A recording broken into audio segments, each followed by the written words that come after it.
땅에 기근이 있으므로 아브라함이 애굽에 우거하려 하여 그리로 내려갔으니 이는 그 땅에 기근이 심하였음이라. 그가 애굽에 가까이 이를 때에 그 아내 사레대로 말하되 나 알기에 그대는 아리따운 여인이라. 애굽 사람이 그대를 볼 때에 이르기를 이는 그의 아내라 하고 나는 죽이고 그대는 살리리니 원컨대 그대는 나의 누이라 하라.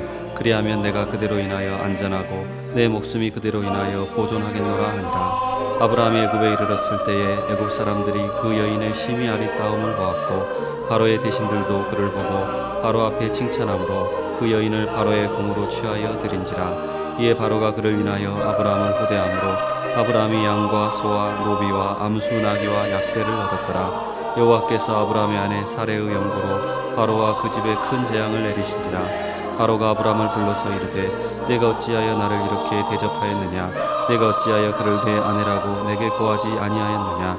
내가 어찌 그를 누이라 하여 나로 그를 취하여 아내를 삼게 하였느냐. 내 아내가 여기 있으니 이제 데려가라 하고 바로가 사람들에게 그의 일을 명하매 그들이 그 아내와 그 모든 소유를 보내었더라. 아멘. 말씀의 크신 은혜가 우리 가운데 함께 하시기를 원합니다. 어둠이 세상에 찼으나 이미 변치 않으리. 성령의 뜨거운 그 불길이 교회의 새 힘을 주네. 지난날 성도들의 기도로 긍휼로 일어난 같이 오늘도 그와 같은 성령을 다시금 부어주소서.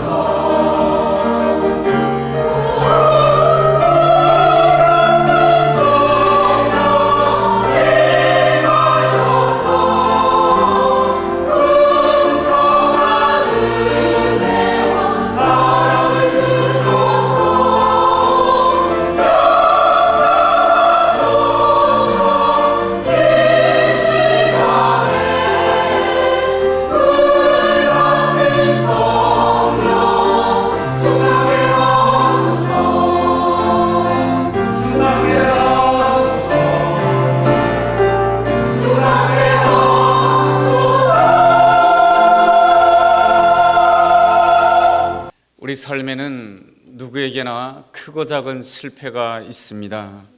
직장 생활에서의 실패가 있고 사업에서의 실패가 있고 자녀 교육에서 실패가 있고 인간관계에 있어서 실패가 있습니다. 실패를 경험하게 되면 거기서 끝나는 것이 아니고 두려움에 사로잡히게 되고 또한 상처에 사로잡히게 되고 슬픔에 사로잡히게 되고 우울함과 절망에까지 사로잡힐 수가 있습니다.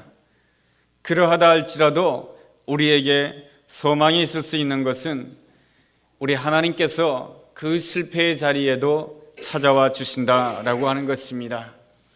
하나님께서는 내가 성공했을 때, 내가 떳떳했을 때만이 찾아오시는 하나님이 아니십니다.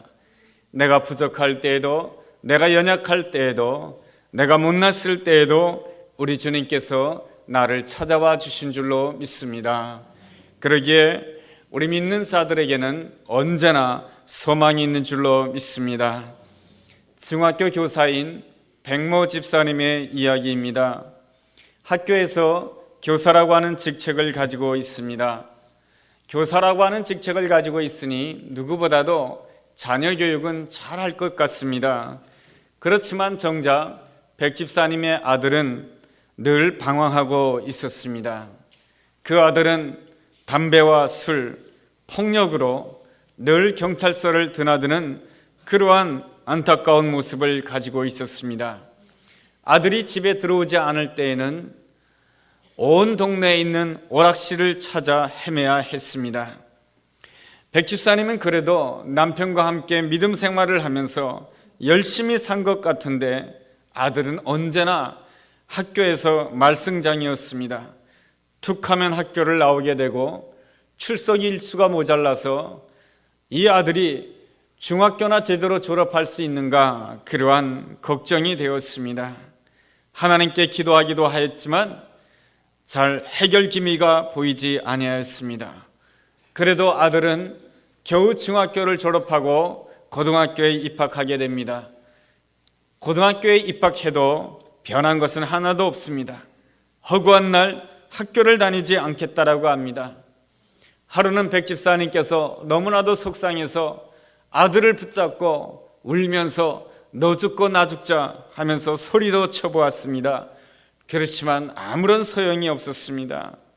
명색이 학교 선생님인데 아들의 모습이 너무나도 못난 모습이고 너무나도 좋지 못한 모습을 가지고 있었을 때에 이 백집사님은 학교 교단에 선다라고 하는 것이 너무나도 부끄러웠고 너무나도 수치스러웠습니다.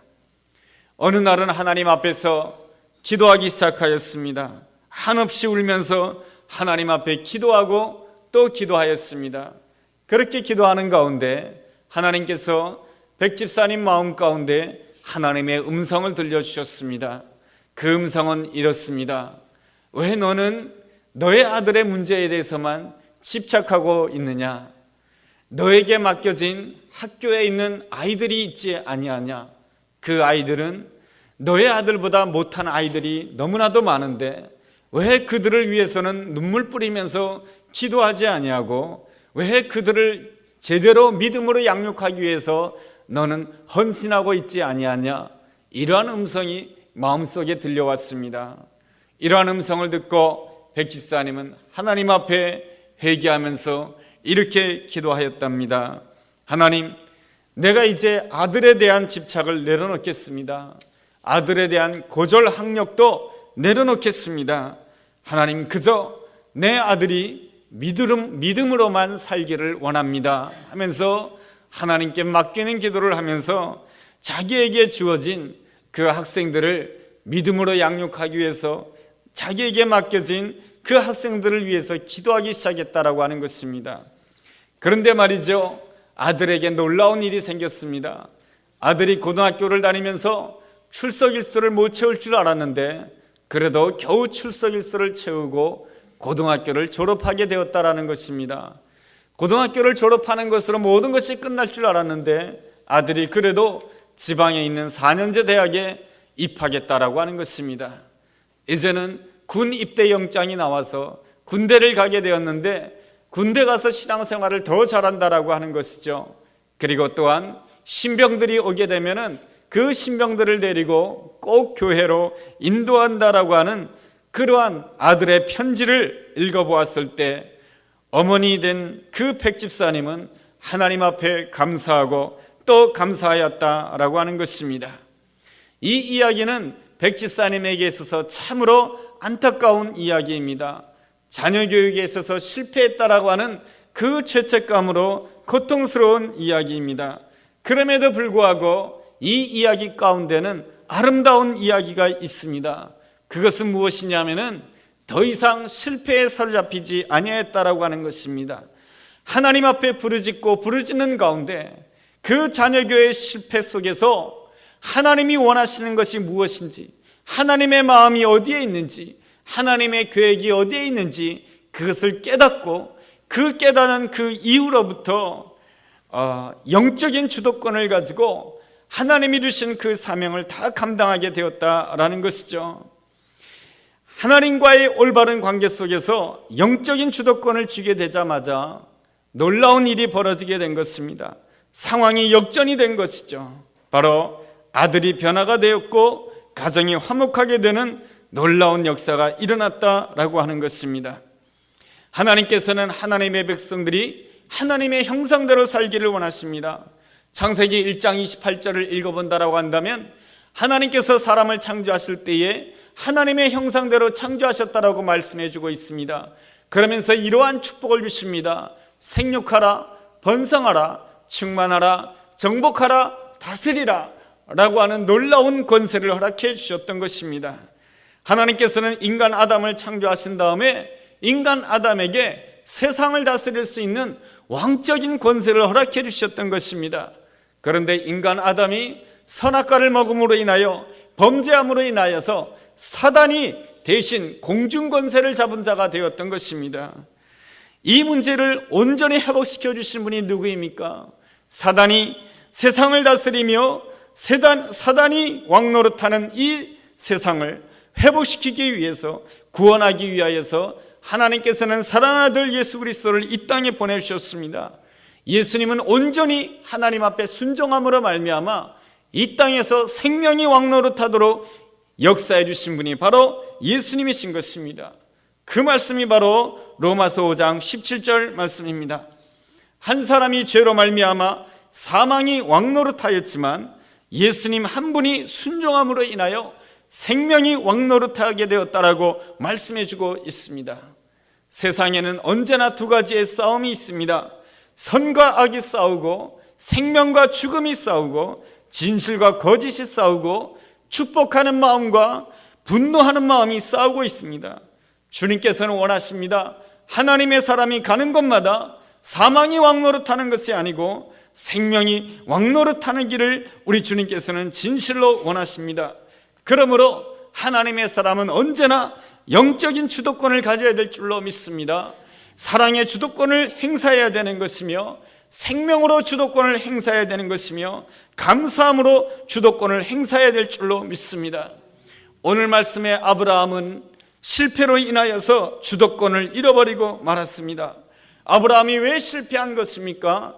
경제적인 기근 때문에 실패했던 것입니다. 우리가 삶을 살아감에 있어서 경제적인 어려움이라고 하는 것은 우리에게 얼마나 큰 고통인지 모릅니다. 이 경제적인 고통 때문에 아브라함은 신앙생활에서 실망하고 말았습니다. 내가 갈대우르 땅에 있을 때 하나님께서 나를 부르셔서 하나님의 명령에 따라서 이 갈대우르 땅을 떠나서 하나님이 준비해 놓으신 가나안 땅에 왔는데 경제가 회복되기는커녕 더 경제가 어려워지게 되고 삶은 궁핍하게 되었을 때에 하나님 믿는 신앙은 별 필요가 없구나, 그러한 생각 때문에 하나님이 주신 자리를 떠나게 됩니다. 하나님이 주신 자리를 떠나게 되자 두려움에 사로잡히게 되고, 두려움에 사로잡히게 되자 거짓말에 사로잡히게 되고, 거짓말에 사로잡히게 되자 상처를 주는 자가 되고, 상처에 사로잡히게 되자 세상 사람들에게 조롱을 받고 수치를 받게 되는 죄책감에 사로잡히게 된 인생이 되고 만 것입니다. 우리가 어떠한 일을 만난다 할지라도 영적인 주도권을 사단에게 내어주어서는 아니 되는 것입니다. 아브라함은 실패했던 것입니다. 경제적인 기근이 있다고 해서, 어려움이 있다고 해서 사단에게 영적인 주도권을 내어놓고 만 것입니다. 영적인 주도권을 내어놓자마자 아브라함은 두려움에 사로잡히고, 실망에 사로잡히고, 거짓에 사로잡히고, 상처에 사로잡히고, 부끄러움과 수치와 죄책감에 사로잡힌 인생이 되고 말았던 것입니다. 그렇다 할지라도 하나님께서는 아브라함을 외면하지 아니하시고 아브라함을 찾아와 주셨습니다. 아브라함이 믿음의 조상 아브라함이 될 수 있었던 이유가 무엇입니까? 아브라함이 남다른 열심이 있었기 때문입니까? 남다르게 하나님께 영광 돌리고자 했기 때문입니까? 그렇지가 않습니다. 하나님께서 다시 찾아와 주시고, 하나님께서 다시 세워주시고, 하나님께서 다시 이끌어 주셨기 때문에 그런 것입니다. 이러한 아브라함의 인생을 보면서 우리 또한 소망을 가질 수가 있습니다.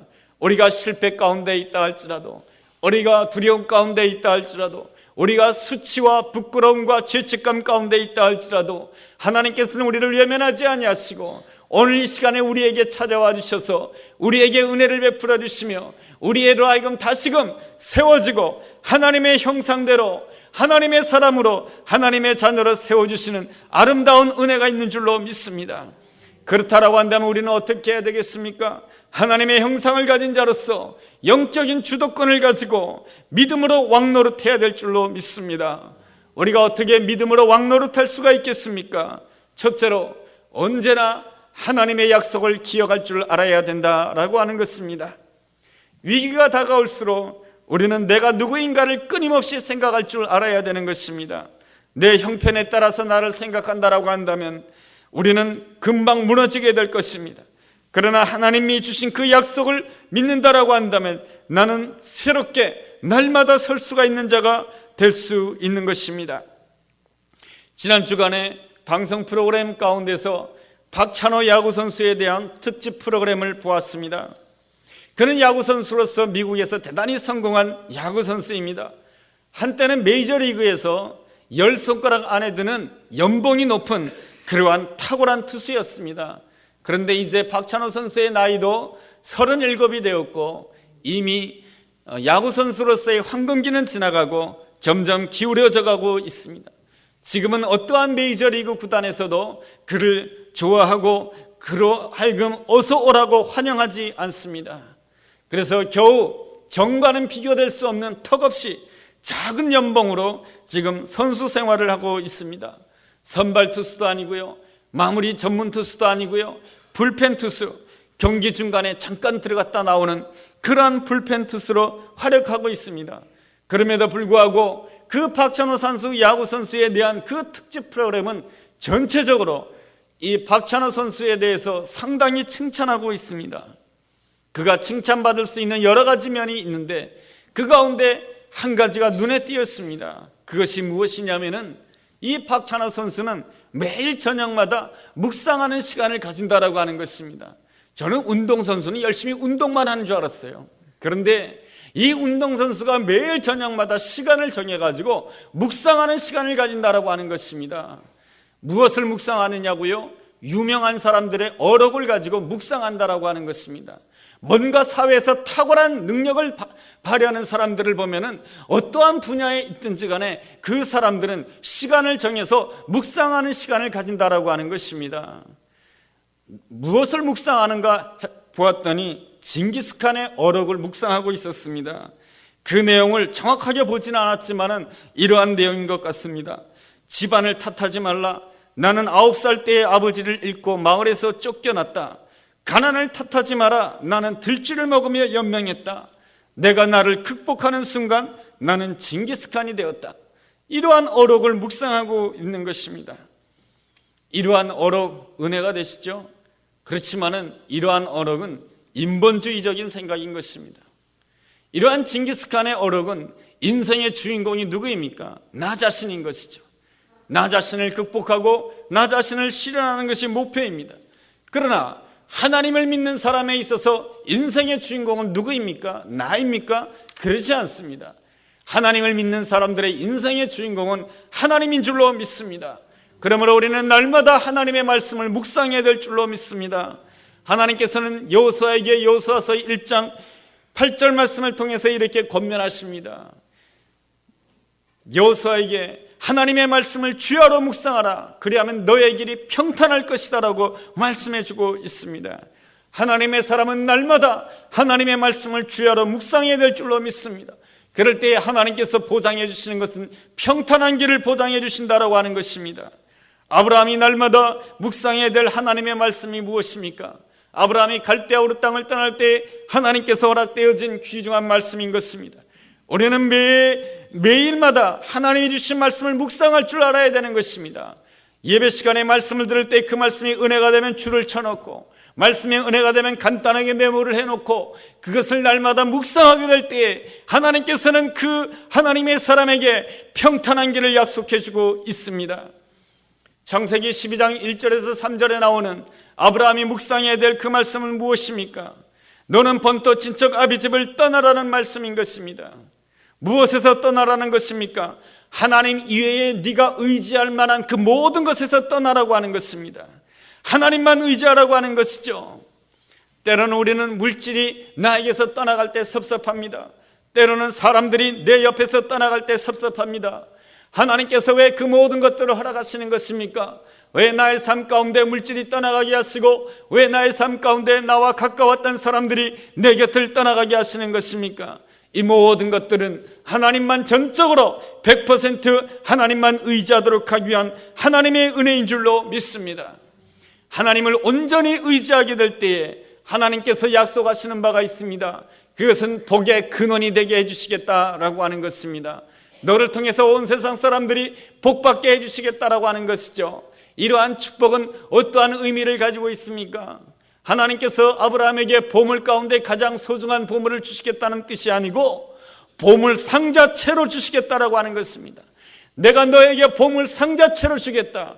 그래서 너로 하여금 온 세상 사람들에게 보물을 나누어주는 그러한 놀라운 사람이 되게 해주겠다. 너를 통해서 세워지고 너를 통해서 하나님의 아름다운 사람들이 세워지는 그러한 아름다운 역사를 행해 주시겠다고 하는 것이 아브라함에게 향하신 하나님의 뜻인 것입니다. 그러면서 12장 3절에 이러한 말씀이 있습니다. 땅의 모든 족속이 너를 인하여 복을 받을 것이다 라고 말씀해 주고 있습니다. 모든 족속이 너 때문에 복을 받게 될 것이다 라고 하는 것입니다. 이 모든 족속에는 누가 포함되어 있습니까? 나를 좋아하는 사람만이 땅의 모든 족속입니까? 그렇지 않습니다. 나를 싫어하는 사람도 그 모든 족속에 포함되는 것입니다. 나를 비난하는 사람까지도 포함되어 있는 것입니다. 예수님은 그러한 점에 있어서 언제나 복의 근원으로 사셨던 분이신 것입니다. 예수님은 언제나 축복하셨던 분이시고 예수님께서는 언제나 은혜를 베풀기를 원하셨던 분이신 것입니다. 모든 족속들에게 말이죠. 모든 족속들에게 은혜를 베푸셨다라고 하는 것은 무슨 뜻입니까? 예수님을 따라다니고 예수님을 좋아하는 자에게만 축복하셨다는 것입니까? 그렇지 않습니다. 예수님을 잘 몰라서 예수님을 비난하기도 하고, 예수님을 잘 몰라서 예수님에 대해서 저주하기도 하고, 예수님을 잘 몰라서 예수님에 대해서 배반했던 그러한 자들에게까지도 예수님께서는 축복의 은혜를 베풀어 주셨다라고 하는 것입니다. 예수님은 언제나 주도권을 가지고 축복을 베푸는 자였던 것입니다. 예수님에게 가장 힘든 일이 무엇이었을까요? 예수님은 십자가 진 일도 힘들었지만은 예수님에게 가장 힘들었던 일은 가장 가까웠던 베드로, 언제나 나에게 충성할 것 같은 베드로가 내 곁을 떠나가는 것이 가장 힘들었을 것입니다. 베드로가 배반하였습니다. 베드로가 저주하였습니다. 그렇다라고 한다면 예수님께서도 실망할 수가 있고 낙심할 수가 있고 그 베드로에 대해서 함께 미워할 수가 있었을 것입니다. 그것은 무엇입니까? 사단에게 영적인 주도권을 내어주는 것입니다. 사단은 무엇을 통해서 주도권을 행사합니까? 사람들 마음속에 있는 비난을 통해서 주도권을 행사하고, 사단은 사람들 마음속에 있는 미움을 통해서 주도권을 행사하고, 사람들이 하는 판단과 심판의 그러한 말을 통해서 사단은 자신의 주도권을 행사하는 것입니다. 그러기에 예수님께서는 어떠한 순간에도 한 번도 사단에게 자신의 주도권을 내어주기를 원하지 아니했던 것입니다. 주님께서는 베드로에게 다시 찾아가 주셨습니다. 뭐라고 말씀해 주십니까? 네가 나를 사랑하느냐? 내가 너를 사랑하는데 네가 나를 사랑해야 되지 않느냐? 하면서 사랑으로 왕노릇하시는 예수님의 아름다운 모습인 것입니다. 주님께서는 사랑으로 그 순간에 영적인 주도권을 행사하게 되셨던 것입니다. 그러므로 말미암아 이 베드로가 주님 앞으로 돌아오게 되고 일생 동안 하나님의 사람으로 살아가는 아름다운 역사가 일어난 것이죠. 예수님 때문에 베드로의 전 인생이 축복을 받았던 것입니다. 이러한 모습이 바로 예수님이 복의 근원으로 사신 모습이며, 예수님이 언제나 생명으로 왕노릇한 아름다운 모습인 것입니다. 우리 주님께서는 우리도 그러하기를 원하시는 것입니다. 예수님을 의지하는 가운데 세상의 다스림을 받는 자가 아니라 세상을 다스리는 자가 되기를 원하는 것입니다. 모든 족속을 향하여 복의 근원이 되기를 원하시는 것입니다. 나를 좋아하는 사람에게뿐만 아니라 나를 미워하고 나를 비난하는 사람에게까지도 생명으로 왕노릇하기를 원하신다는 것입니다. 우리 주님은 우리가 생명으로 왕노릇하기를 원하시고 빛으로 왕노릇하기를 원하신 줄로 믿습니다. 생명의 씨앗은 너무너무 작습니다. 그렇지만은 내가 생명임을 날마다 선포하면서 생명으로 왕노릇하게 될 때에 이 생명의 작은 겨자씨가 큰 나무를 이루어서 그곳에 새도 깃들게 되고 풍성하게 되는 놀라운 은혜가 주어지는 줄로 믿습니다. 요셉이 거한 곳에는 늘 어두움이 있었습니다. 형제들이 요셉을 팔았습니다. 보디발의 아내가 요셉이 죄가 없는데도 요셉을 감옥에 넣었습니다. 요셉이 있는 곳은 항상 어두움이 있었습니다. 요셉이 있는 곳에는 항상 미움이 있었습니다. 요셉이 있는 곳에는 항상 모함이 있었습니다.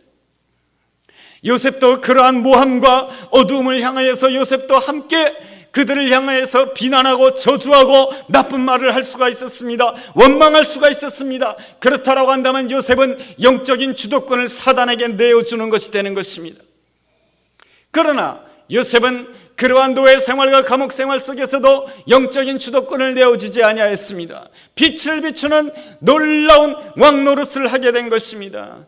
빛을 비추는 것은 쉽지가 않았습니다. 그의 빛은 너무나도 작았습니다.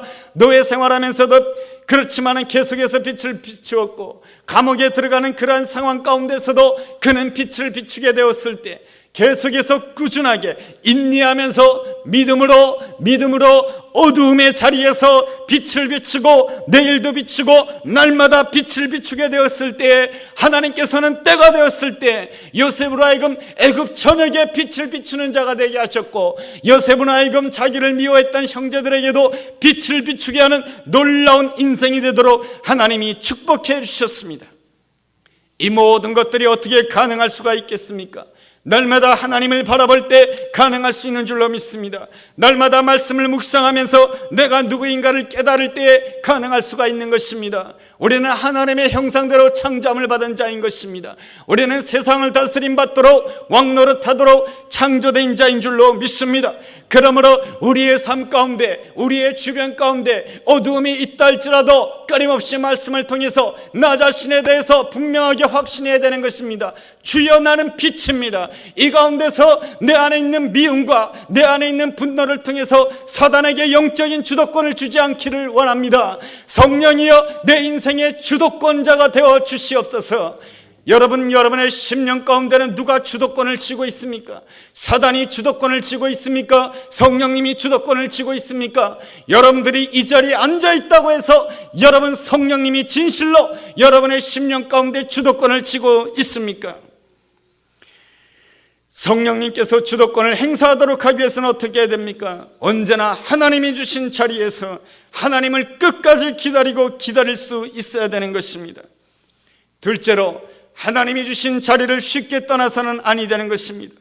아브라함의 결정적인 문제가 무엇입니까? 사단에게 주도권을 빼앗겼다라고 하는 것입니다. 사단은 끊임없이 주도권을 빼앗습니다. 아담에게서 주도권을 빼앗습니다. 어떻게 빼앗습니까? 경제적인 기근으로 빼앗습니다. 상처로 빼앗습니다. 두려움으로 빼앗습니다. 수치로 빼앗습니다. 죄책감으로 그에게 있는 영적인 주권을 다 빼앗습니다. 여러분, 이 가운데서 아브라함을 내버려뒀다라고 한다면 아브라함에게는 희망이 없었을 것입니다. 그러나 우리 주님께서 찾아와 주셨습니다. 우리 주님께서 찾아와 주심으로 인하여서 그를 회복시켜 주셨습니다. 못났지만은 하나님께서는 그를 어떻게 구원해 주셨습니까? 12장 17절 보면 이러한 말씀이 있습니다. 여호와께서 아브라함의 아내 사레의 연고로 하나님께서 아브라함을 구원해 주셨다라고 말씀해 주고 있습니다. 아브라함은 실패에 사로잡히고 두려움에 사로잡히고 죄책감에 사로잡히고 부끄러움에 사로잡혔지만 하나님께서는 사레를 통해서 하나님께서 아브라함을 구원해 주셨다라고 말씀해 주고 있습니다. 뭐 사레가 특별한 사람입니까? 그래서 하나님께서 사레를 통해서 그 가정을 구원해 주시는 것입니까? 그렇지 않습니다. 하나님께서는 사레에게 향하신 아름다운 계획이 있었던 것입니다. 사레에게 향하신 아름다운 계획이 무엇입니까? 사라를 통하여서 이 땅에 메시아를 보내는 것이 하나님의 아름다운 계획이었던 것입니다. 오늘 우리가 이 자리에 있을 수가 있는 것은 우리에게 향하신 아름다운 계획 때문인 줄로 믿습니다. 날마다 내가 실패하고 내가 날마다 넘어지고 순간순간마다 내 안에 있는 분노와 내 안에 있는 상처를 통해서 사단에게 주도권을 내어준다 할지라도 내가 여전히 하나님의 자녀로서 하나님을 나의 입술로 찬양하며 하나님의 말씀을 읽으며 내가 하나님의 자녀임을 선포할 수 있는 이유가 무엇입니까? 우리 안에 바로 메시아의 약속이 있기 때문에 그런 것입니다. 예수님이 나를 위하여 십자가에 고난당하셨고 예수님이 나를 위하여서 부활하신 놀라운 은혜가 있기 때문에 하나님께서는 바로 나의 어떠한 떳떳함 때문이 아니고 나의 어떠한 수고 때문이 아니라 바로 나에게 향하신 예수 그리스도의 은혜, 그 은혜로 말미암아 우리 주님께서는 나를 다시 불러주시고 나를 다시 세워주신 줄로 믿습니다. 그렇다라고 한다면 나는 오늘부터 어떻게 나의 삶을 감당해야 될 것입니까? 우리 주님께서는 십자가의 희생으로 말미암아 나에게 회복되기를 원하는 모습은 바로 하나님의 형상이 회복되는 것입니다. 하나님의 형상이 회복된다고 하는 것은 무엇입니까? 믿음으로 온 세상을 다스림의 권세를 가지는 것입니다. 세상을 향해서 생명으로 왕노릇하기를 원하시는 것입니다. 내 주변에 미움이 있다 할지라도 따뜻한 미소로 왕노릇해야 되는 것이 하나님의 사람의 사명인 것입니다. 내 주변에 어두움이 있다 할지라도 빛으로 왕노릇해야 되는 것입니다. 내 옆에 슬픔이 있다 할지라도 하나님을 바라보며 웃음을 가지고 왕노릇해야 되는 것입니다. 그렇게 될 때 하나님의 때가 되면은 내 주변에 웃음이 가득 차게 될 것이며, 하나님의 때가 되면 내 주변에 축복이 가득 차게 될 것이며, 하나님의 때가 되면은 내 주변에 생명이 놀랍게 역사하는 아름다운 은혜가 주어지게 될 줄로 믿습니다. 오늘도 하나님의 형상대로 지음받은 우리로서 믿음으로 왕노릇하게 될 때에 날마다 하나님께 영광 돌리는 우리 모두가 되기를 주의 이름으로 축원합니다. 기도하겠습니다. 하나님, 늘 내 형편에 따라서 조급했고 내 생각대로 움직이다가 다스림의 왕권을 사단에게 내어주고 말았습니다. 그럴지라도 주님께서는 나를 위하여 십자가 지시고 부활하심으로 인하여서 나를 새롭게 하나님의 형상으로 회복시켜 주셔서 왕노릇할 수 있도록 인도해 주시오니 감사드립니다. 이제부터는 세상의 다스림 받지 않게 도와주옵시고 믿음으로 세상을 다스린 자 되게 도와주옵소서. 생명으로 왕노릇하는 자 되게 도와주옵소서. 빛으로 왕노릇하는 자 되게 하여 주옵소서. 그리함으로 인하여서 우리의 삶 가운데 생명이 가득 차게 도와주옵시고 빛이 가득 차게 되는 놀라운 역사가 우리의 가정 가운데, 우리의 삶 가운데, 우리의 교회 가운데 넘치도록 축복하여 주시옵소서. 예수님의 이름으로 기도드렸습니다. 아멘.